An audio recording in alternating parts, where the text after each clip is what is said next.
Vastaanottotyössä tarvitaan tarkkuutta ja hyviä asiakaspalvelu- ja tietohallintataitoja.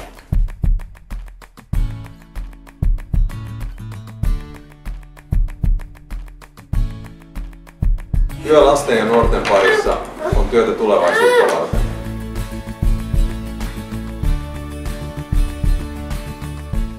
Haluan tukea asiakkaiden toimintakykyä ja kuntoutumista.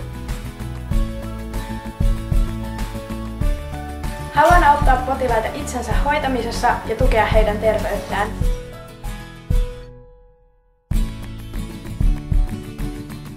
Haluan auttaa elämässä eteenpäin niitä, joilla on mielenterveys- ja päihdeongelmia. Haluan tukea vammaisten henkilöiden mahdollisuuksia hyvään elämään.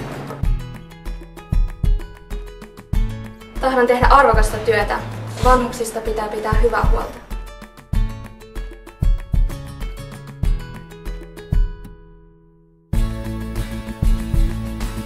Joka